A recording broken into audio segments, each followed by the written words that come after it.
আসসালামু আলাইকুম।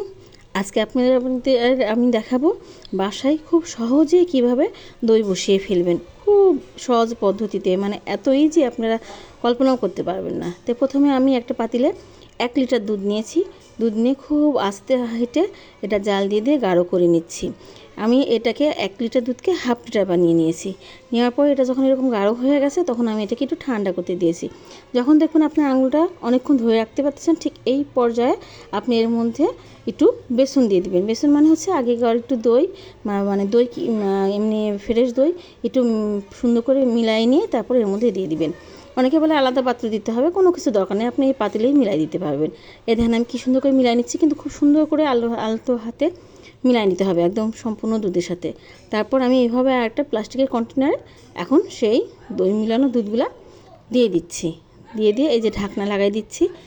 এই ঢাকনা লাগানোর পরে আমি একটা প্রেসার কুকার হালকা হিট করে নিয়েছি, খুব বেশি না, হালকা হিট। তার মধ্যে একটা স্ট্যান্ড দিয়ে এখন আমি সেই দইটা বাটিটা বসাই দিচ্ছি। এটা কিন্তু আপনার প্রেসার কুকারটা একদম হালকা হিট থাকবে, মানে নর্মাল তাপের থেকে কিছুখানি বেশি, খুব বেশি না কিন্তু। তারপর আমি এইভাবে ঢাকনাটা আটকায় দিয়ে এই সিটিটা কিন্তু খুলে রাখবেন, উপরের সিটিটা আপনারা লাগাই দিবেন না কিন্তু, তাহলে কিন্তু আপনার প্রেসার কুকারই হবে। এখন আমি হাত দিয়ে দেখা দিচ্ছি যে আমি প্রেসার কুকারটা ধরতে পারছি এরকম। তারপর আমি ইন্ডাকশনটা অফ করে দিলাম, দিয়ে একটা টাওয়াল দিয়ে এটা ঢেকে রেখে দিচ্ছি। ঠিক এইভাবে আপনি 1 রাত ঢেকে রাখলেই হয়ে যাবে।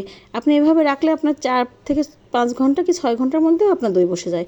আপনার যদি কোনো গেস্ট আসার তাড়া থাকে তাহলে আপনি এইভাবেও খুব তাড়াতাড়ি সহজেই দইটা বসায় ফেলতে পারবেন।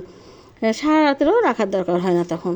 আর এই দেখেন আমি আপনাদের দেখাচ্ছি প্রেসার কুকার থেকে খুলে দইটা।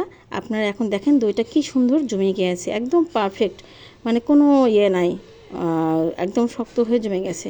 এখন এইভাবে আপনারা খাওয়া শুরু করতে পারবেন। তো ভালো থাকবেন। আসসালামু আলাইকুম।